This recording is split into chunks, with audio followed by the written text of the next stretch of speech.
This is the first program of its kind in the country to provide energy assistance without any type of application process. And so the commission was really keen to ensure that there was an evaluation process to understand, did the program serve its intended purpose? Did we accomplish what we were trying to accomplish? I'm Carolyn Parrs, clean tech communicator, coach, and host of Just Power, a podcast about creating a just transition to a clean energy future that leaves no one behind. If affordable, reliable, clean energy that benefits everyone is important to you, you're in the right place, my friend. We have the power to make that happen, and that's what's happening each week on the Just Power podcast. Welcome to Just Power. Hi, I'm Carolyn Parrs. I don't have to tell you, energy costs are rising. A recent study showed that 1 out of 3 people struggled to pay their electric bill last year. 1 out of 3, and that is only going to increase. So by taking 30 seconds to subscribe to the Just Power podcast, you're amplifying that message. You're helping policymakers and energy companies understand how their decisions impact real people, especially given the national conversation we're having right now on DEI. So go ahead and subscribe now. And if you really love our show, leave us a review. Your voice means everything, especially now. And with that, I am thrilled to introduce to you today our guest, Shubha Harris. She brings a depth of information and experience to our conversation about making clean energy transition work for everyone. She's an equitable energy policy consultant for Fresh Energy, and she leads critical work developing policies and programs that lift energy burden for communities that need it most. So welcome, Shuba. Thank you so much for having me here, Carolyn. It's a pleasure to be here. Thank you for taking time today. I'm excited about talking about this pilot that is really, in my view, groundbreaking. But before we get into that, I really want to start with, how did energy equity become a focus for you? I am a former regulatory attorney. I worked for Minnesota's largest IOU here, Xcel Energy. And when I started at Xcel Energy, the Minnesota Commission was just getting started down the path of trying to more deeply consider what equity in energy policy looks like. At that time, I was at the company, and the Minnesota Commission had created an equity stakeholder advisory group to better to hear from its underrepresented communities, from communities of color, on how the company could better serve those communities. I was at Xcel Energy at that time, and the company asked me to co-lead the equity stakeholder advisory group. So me and a colleague of mine established a stakeholder group that was designed to hear more from communities that we traditionally have not heard from in the regulatory forum. It was through that process that I really started to understand how missing their voices were from the conversation, and really felt an obligation and a privilege to be able to serve as a voice for many communities that historically have not been a part of energy decision making.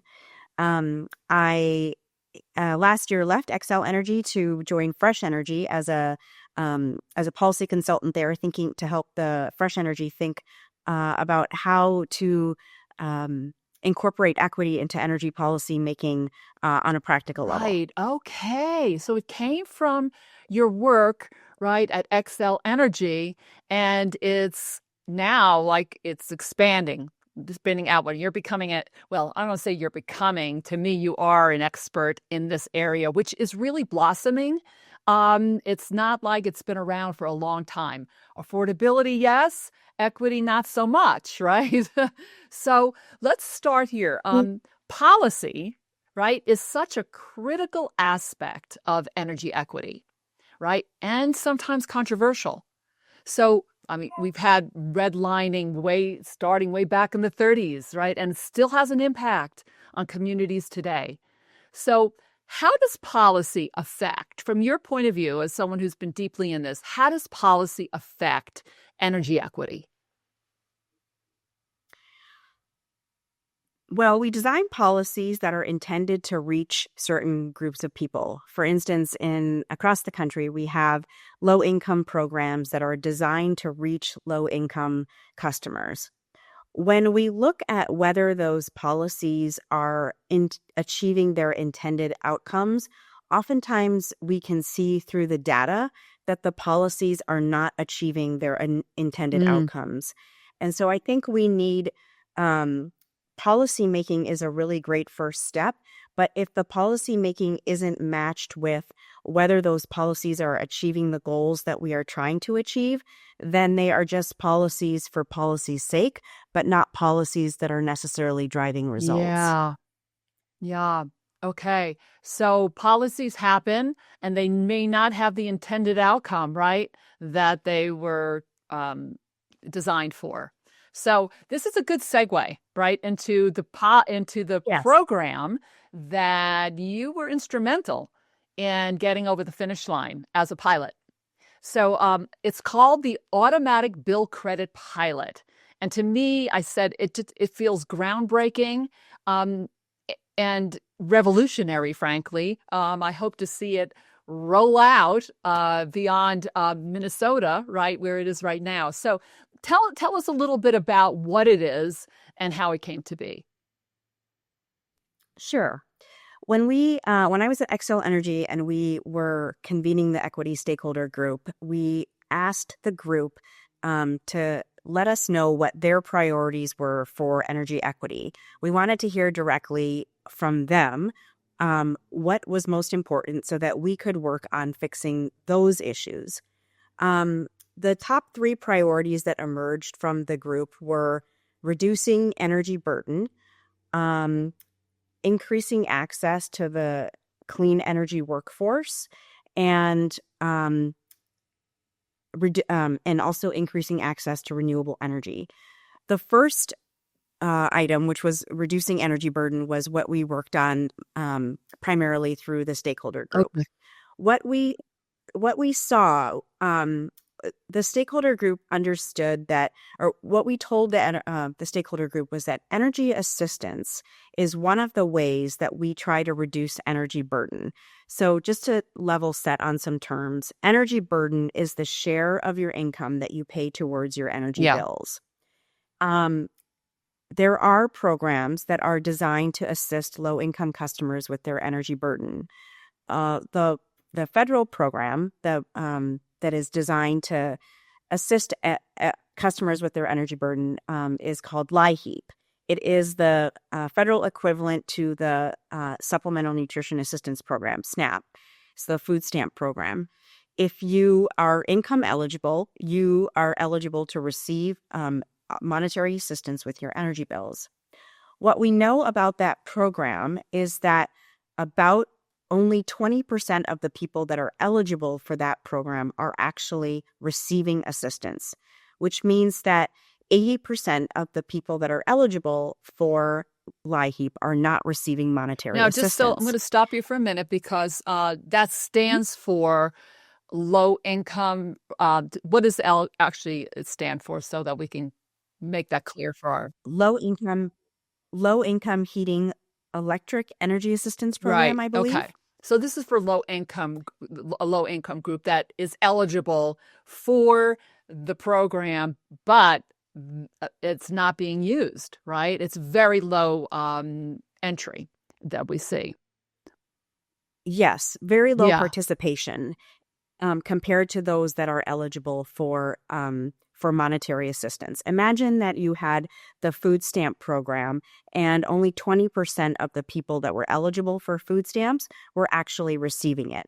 I think that there would be some desire to modify how we reached people so that people that were eligible for food stamps, more people were actually receiving it. On the LIHEAP side, for energy assistance, that's what the current approximate numbers are.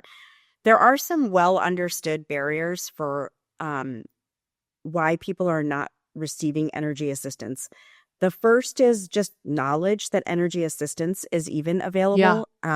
Awareness that energy assistance is a thing, is something that you can apply for. The other barriers relate to the application processes that are required for people to get energy assistance. As it currently stands, you have to apply for energy assistance, and that requires, having access to the internet, being able to go through the application process, complete it. Oftentimes, the application requires income verification and details such as a past utility bill or driver's license information. And it can be a onerous process for people that are struggling in their day-to-day lives to go through an application process. It's possible. Another barrier that is generally well understood is that there are a lot of entities and agencies that are set up to help people go through these application processes.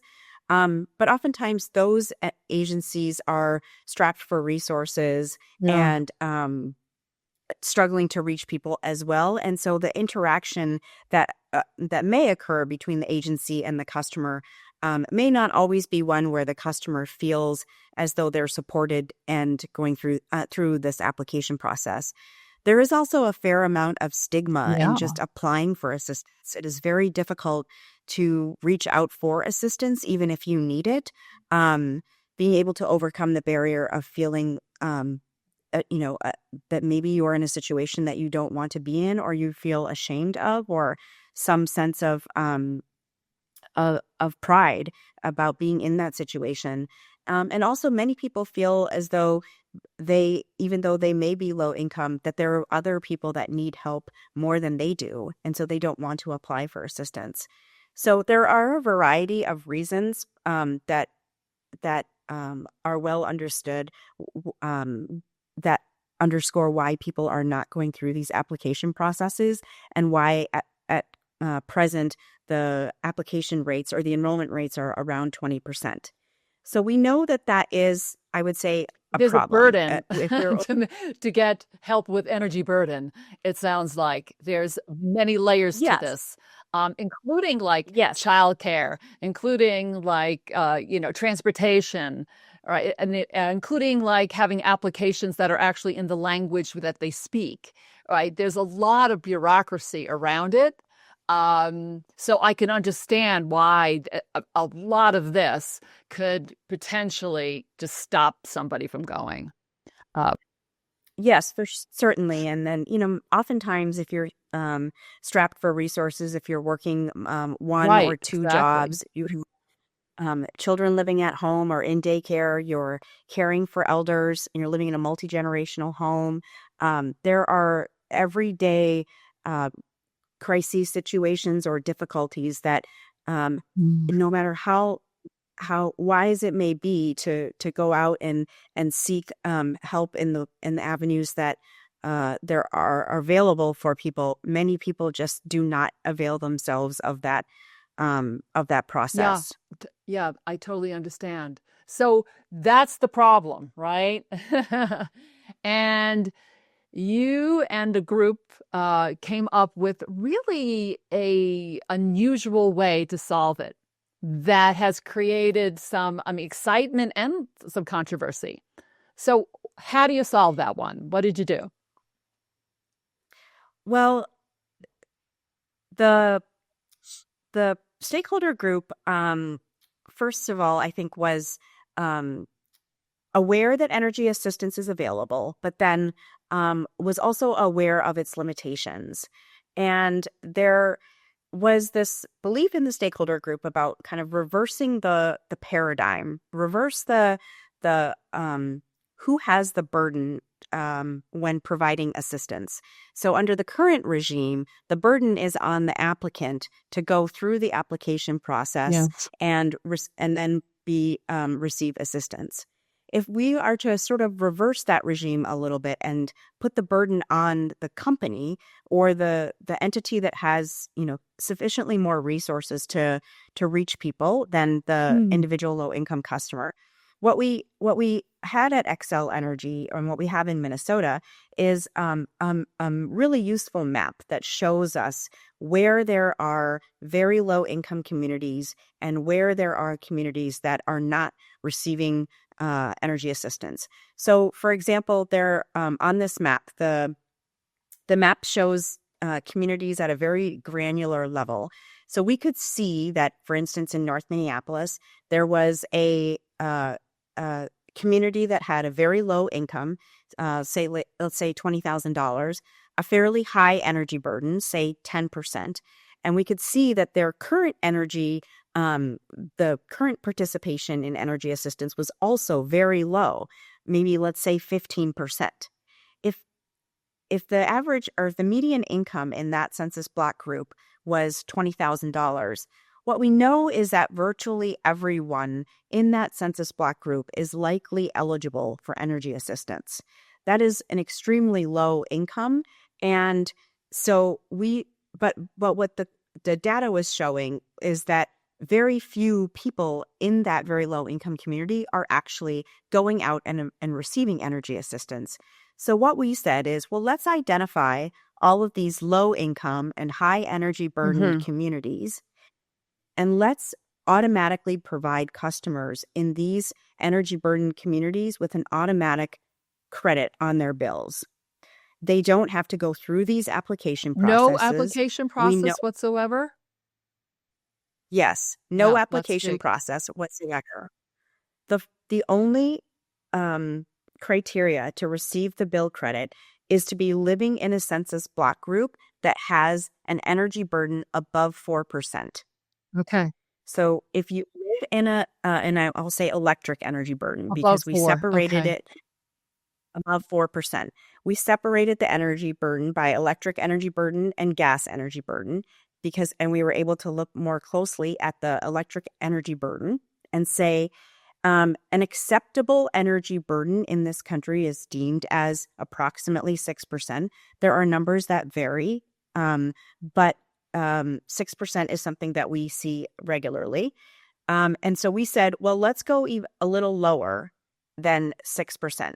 If we were to bring this down to 4% and provide every customer that has an electric energy burden in the census block group above 4%, to bring that down to 4%, we can do that automatically.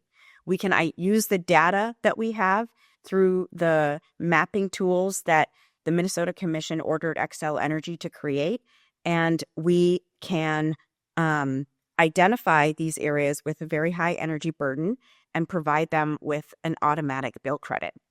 And so what was the bill when I credit? say reversing, the bill credit averages $240 per year. There are approximately over 60 census block groups in Xcel Energy service territory that will receive the bill credit.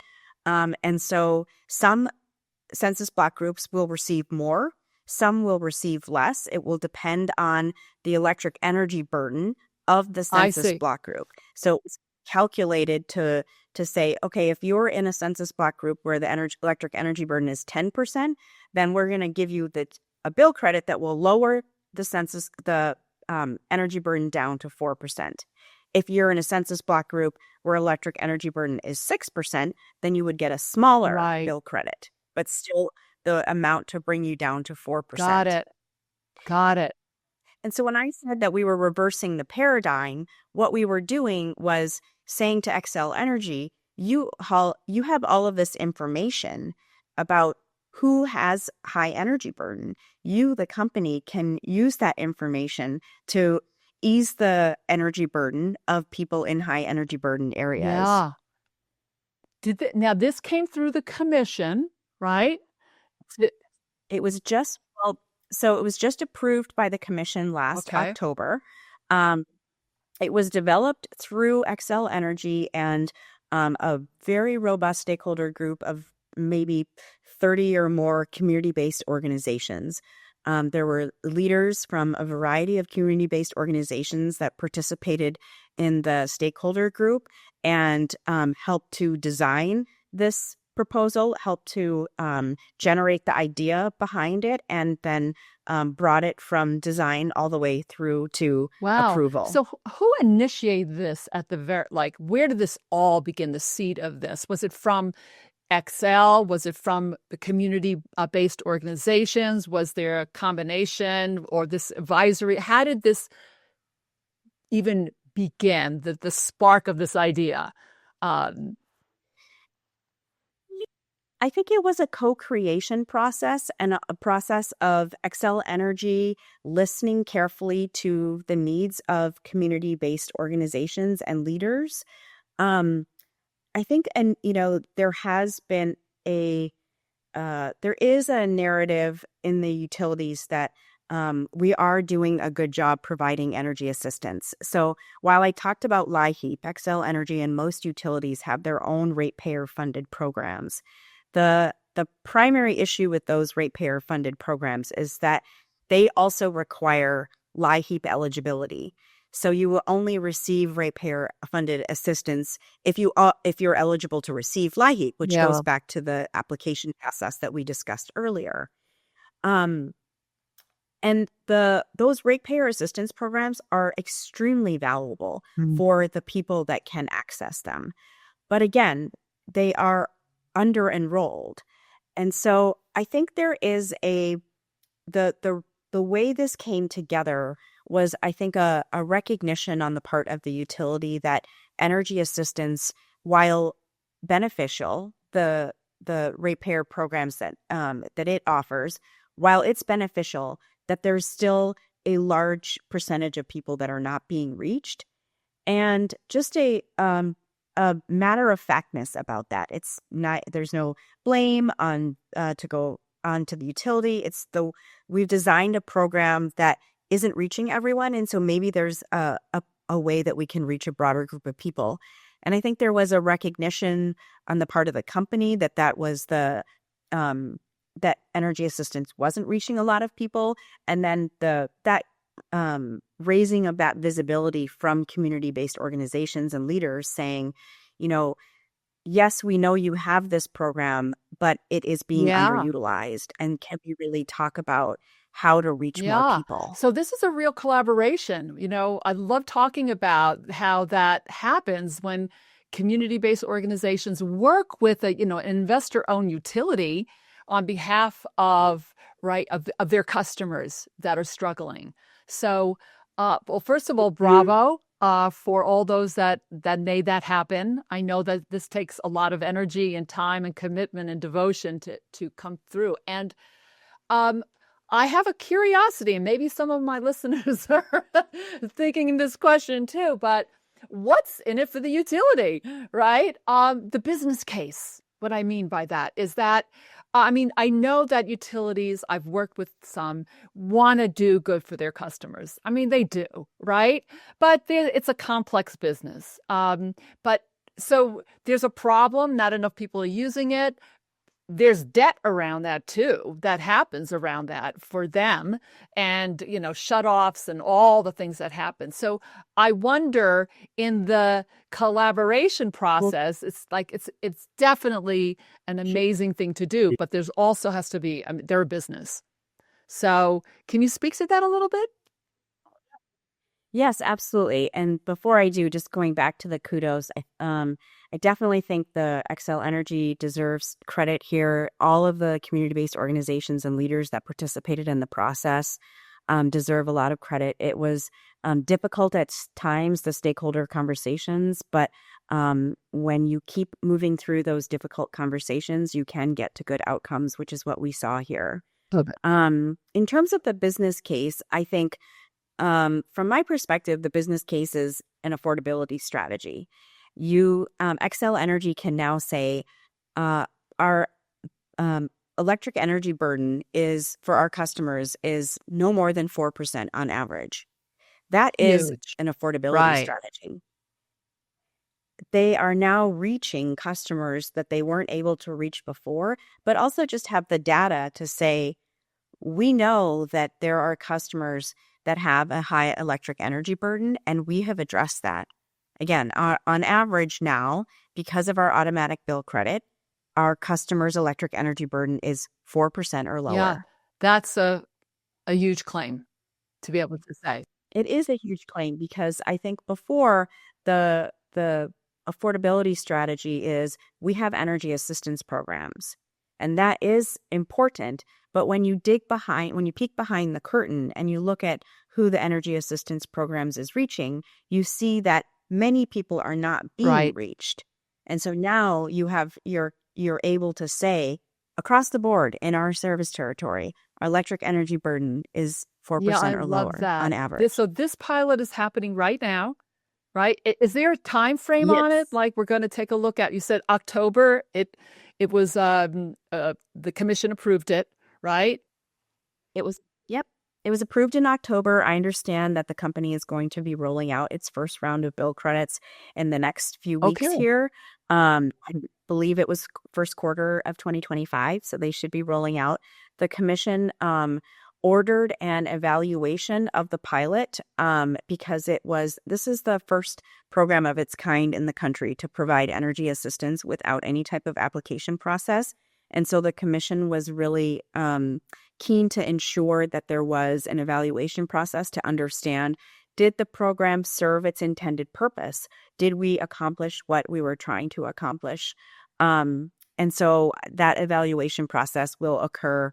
The design of the evaluation will occur sometime next year, I would guess, and then the actual evaluation will come after the pilot concludes. It's supposed to be a 2-year Okay, pilot. 2-year pilot, and then you'll analyze it, see how you did, right? So this is all in play right now. Yes. Fantastic. Yes, it I is. love it. This is the stuff that gets Yes. me excited, you know? I love hearing these breakthrough collaborations too that are for the benefit of all. One more comment on the business case. The other business case for this type of program is, first of all, you didn't ask the $1 million question, which was how much does this cost? I didn't get to that one yet, but go ahead. Okay, I figured How much does this that one was cost for coming. everyone, right? Yeah, because yeah. Yes, because this is a ratepayer funded program. So in my mind, the cost when I was at the company and we were running the numbers, I thought the costs were going to be much higher than they are. I believe the final cost was $5.4 million per year for all ratepayers. So in my mind, that is a relatively small amount to guarantee that those in need of assistance are getting it directly. There are very, very few administrative costs associated with this Yeah. program. The company can identify the people that receive the bill credit digitally and through its systems. So under the current regime of how we administer energy assistance, there are a fair number of administrative costs associated with making people aware that energy assistance is a thing, helping people through application And how much does processes, all that cost, verifying. right? Yeah. Right. Yes. It's a little unclear the exact amount of administrative and outreach costs. I think it's estimated between 10 and 15% of program costs. And so this program where you deliver direct assistance directly to people is eliminating all of those costs. So that is, we are in a world that's thinking about government efficiency and how to deliver programs in a more efficient way. And this is one way that streamlines some of the processes of identifying, and verifying whether people need energy assistance and delivering it in a more streamlined way. Yeah. So the cost will be analyzed even more so, right? Because you might not, know with administrative costs and all other, extraneous costs that could arise around this when you really put the numbers together. Who knows? Maybe that number will lower, right? Than the 5 million number that you said, and that's how many people or how many communities does that number cover? It's approximately 17,000 premises Okay. in over 60 census block groups. Right. And what does that mean? 17,000 premises. So it's not necessarily correlate to the number of customers. It's 17,000 metered premises. So, it's the units that will receive the discount. Got it. There's another piece here, which people might be thinking about is fraud, right? So you might have, and I don't know if it's a built-in fraud because you're giving this census block, credit, and there's no application processes. And there might be people living in that census block that are doing just fine, right? How do you work that through? Like that conversation about what if people try to trip the system or getting help that they shouldn't be getting? Yeah, I think that we talked about this a lot in the policy design or just in the policy approach. So as I mentioned, under the current regime where we do have an application process, we know that we're only reaching 20%. So if we do this administer energy assistance where there's no application process, where we're getting 100% of people in the census block group, there may be some portion of people in that census block group that are not income qualified or do not, are making six figures and perhaps don't need energy assistance. So there are a few responses to that, I think. One is the income guidelines right now are arbitrary. There is plenty of poverty above the poverty line.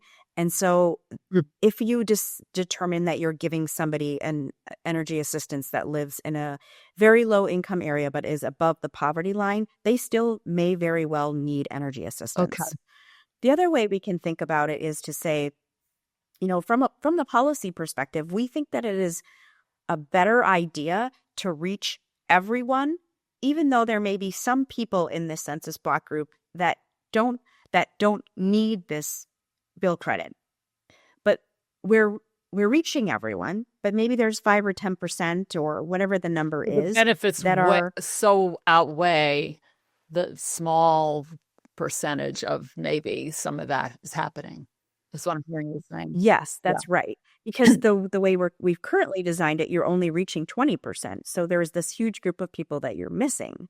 So if we were to reverse that, but we reach some people that may not need the bill credit, that's okay. That's an okay consequence because the other side of that is that you're reaching so many more people. Got it.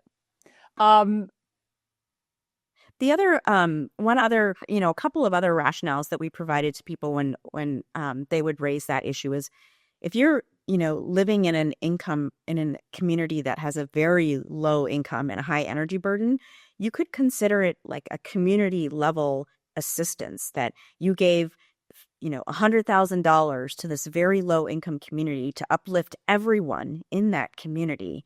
And then the other thing is that, there is value to living together, mixed wealth, people living together. If you are a person that earns a higher income but chooses to live in a very low income neighborhood, then that's a good thing. We want people of different means to live next door to each other. That is, provides shared people from different perspectives being able to live next to each other. There's a societal benefit to that. And so, this kind of idea of over-inclusion that we're trying to prevent fraud, that's been the driving factor, but it hasn't necessarily resulted in better outcomes. Okay. Yeah, this all makes sense. However, you had some pushback, didn't you, right? When you were trying to really get it over the line. What were some of those things we might have mentioned some of it, but what are some of those other things that became an issue? Yeah, I think the primary pushback was what the last question that you mentioned, which is this, how do we ensure that people that only the people that need Yeah. energy assistance are the ones that are getting it. And so, we did try to address that through saying, we understand there may be people that are making six figures that receive this bill credit. But from a policy perspective, we're okay with that outcome because we're reaching so many other Got it. people. Got it. That makes total Yeah. sense. Given the current state of affairs around DEI, right? And ending some of those policies and programs, is this protected, right? This process that you're going through. I mean, a lot of things are moving to the state level and local level because of it. So I just, well, like, how's that look? Well, I think that the data that we've used to show the inequities in energy policy, so who is receiving energy assistance, but more so who is not receiving energy assistance. The same thing with energy efficiency. There are big gaps in who we are reaching with energy efficiency. That type of data is really useful to help inform our policymaking. I think we are all trying to figure out better ways to reach people at varying income levels. So I don't think that this is I personally think this is something the current administration would be really interested in, because there is a desire to the efficiency desire on the part of the administration From an has been efficiency standpoint, yeah. stronger than we've seen. Yeah, stronger than we've seen before. And a program like this does have some clear efficiency benefits. So I think that is protected or in line with in some ways with what this administration would like to see. But I also think that the Minnesota Commission and other commissions around the country are looking for affordability strategies. And as I mentioned earlier, this is an affordability strategy, because it's the difference between saying we have great programs to saying, the data shows that we now are that our electric energy burden is capped at 4% on average. Yeah, totally different story, right? Okay. I want to just talk a little bit about your process, right? The importance of the community, right? And how you work with them really closely to on this particular process. What advice would you give others about creating this really meaningful engagement that you created and are creating as this goes? Any great tips or aha moments even for you around how to engage with a community like this? I think the idea of meaningful engagement is it really is on the part of the person that you're asking to engage. I think we have to ask that person whether this is something they really want to do. When I was at Xcel Energy and the equity stakeholder group was being created, I raised my hand and I said, I have wanted to work with underrepresented communities and communities of color for all of my career. I've wanted to work more closely with people of color and throughout my career. And this is a really important opportunity to do that. And I was really excited about stepping into that space. And I think I was very comfortable around that community. I wanted to hear about their lives and get to know them better as friends and as colleagues. And I think that really just is an important part of when you are going into different spaces, whether you feel there's a genuine desire to be there and to really listen.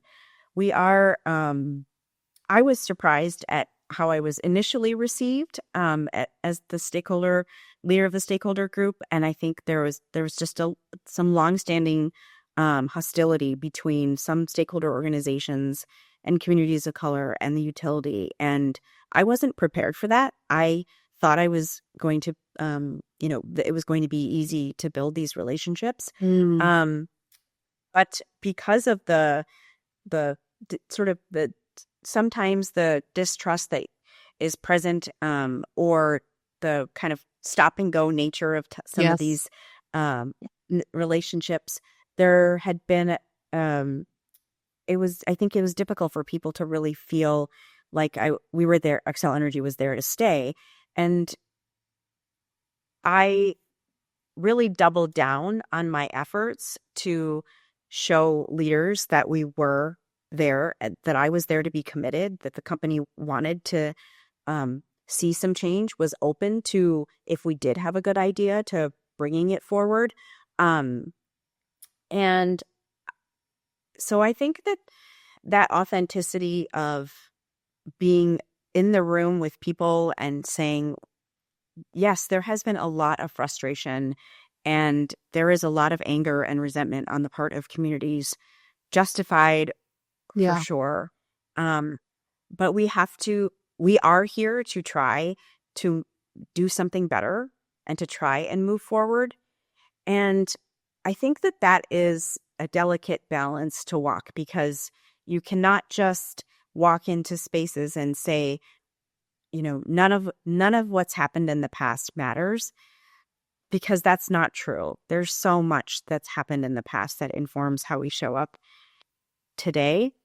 But I don't think that's the end. I think that's where we can get stuck with the conversations about the past. And so I tried, and I think many of us in the group tried to move us forward.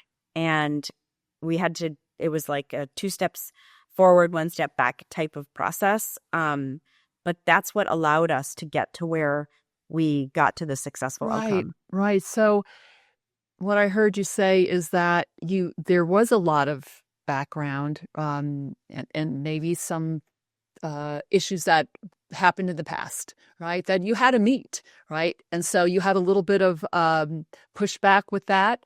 Trust has always come up in these kind of situations, and I would hope that this program and the success of it could help build that even more, right? So good for you for stepping in and making a difference. But it doesn't end here, right? It has to be continual. It has to be consistent. It has to be ongoing and authentic. All right. So let me ask you, is there anything I didn't ask you that I should be asking you? Well, I have another question for you, but as we wrap up, what else, right, needs to be known? How about this? This is me off the cuff now. For other utilities out there, even municipalities who might be even a little bit of easier situation to do it, what would you say to them about adopting a program like this? Well, over the course of the last year or more, I've had conversations with several utilities, stakeholders that are very interested in this idea. And they are, I would say, generally wowed. Like, this is amazing that you were able to design this and get it approved. And it feels as though there's some sense of we would never be able to do that, both on the part of the stakeholders and the utilities. And I think that's not correct. We were able to do it here in Minnesota. You don't need a lot of information. You need a map, you need some census data, and you need to be generally willing to evaluate your own bill data. And I think that there is a reticence a little to move this kind of idea forward because of the amount of work that it seems it may be. But at the end of the day, the maps that the Xcel Energy has created that allowed us to create this program and a variety of other efforts that we're working on have been really, really informative and useful to help us identify where there are gaps in the system, where we can better serve customers. There is a desire on the part of the utilities to better serve customers. I definitely see that. And so I think there is a certain amount of friction or that needs to be overcome, and that friction may not be the right word. It's the reticence that that they have the manpower and the willpower, the woman power, the willpower to do this. And I think the answer is yes. Affordability is key, and being able to right size bills for customers is a really important part of the clean energy transition. Some ensuring that customers aren't, especially low income customers, aren't overly burdened by the clean energy transition is a key aspect of what utilities are trying to do. And so being able to say we are monitoring this at the granular level and our customers are not paying more than 4% or 5% will allow the utilities to have comfort that they're moving forward with their planning processes and their investments, with the assurance that customers that cannot afford to pay are not bearing the burden. Yeah, I love it. It sounds like you should be an ambassador out there, Shuba. Go to each of these states that are open to this and go and make a case for this, because it is a wow, and it is breakthrough.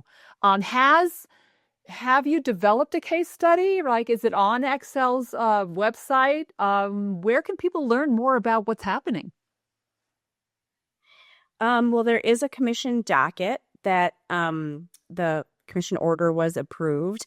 There are people at Xcel Energy that are talking about this. I heard the president of Xcel Energy talking about this at a conference recently, or actually I read about that. So I think that they are very proud of this program and excited about the stakeholder process that led to it. I know my colleagues there that I worked with to develop it are really excited that this passed and is moving forward. So yes, I think that this would be a great model for other utilities that are interested in trying to better understand how to get energy assistance into the hands of people who really need it. Fantastic. I am so happy you came today and told us all about this. And I want to just say thank you so much. How can people find out more about you and the work you do? Well, I am a consultant at Fresh Energy. They can reach me at my Fresh Energy email, which is Harris, HARRIS, at fresh-energy.org. I have spoken to a variety of utilities. I'm doing a presentation on Wednesday with the Hawaii PUC staff and interveners to talk about this. I've talked with a variety of utilities around the country. And yes, I'm happy to talk to people about the process, how we went about it, the tools that they would need. So people can feel free to contact me that way. Let's get a toolkit together on this and how to really, this sounds like a poster child for the clean energy transition and helping those communities that need it most. Thank you so much. I think so too. I've thought a lot about a little bit, and I know we're closing here, but just, the model of direct assistance, there's so much need for where there are so many resources now that show us where there are pockets of people that are in need. It's not a mystery where people in need live. And so, we really can deliver assistance more efficiently. What if every Target or Cub Foods or Rainbow Foods were to provide an automatic discount to people that lived in really low income areas, 10% off of your groceries just because you live in a very low income area? You would eliminate all of the costs that are associated with trying to reach people. And so I think the resources that are becoming available and the data can be very helpful in streamlining and getting money into the hands of people that need it more efficiently. So this is not just energy. This could be food. This could be healthcare, right? I think so. Right, exactly. And they just maybe just their license or some ID of some sort to be able to show where they live. It's really basically. Yes. Great idea. Love it.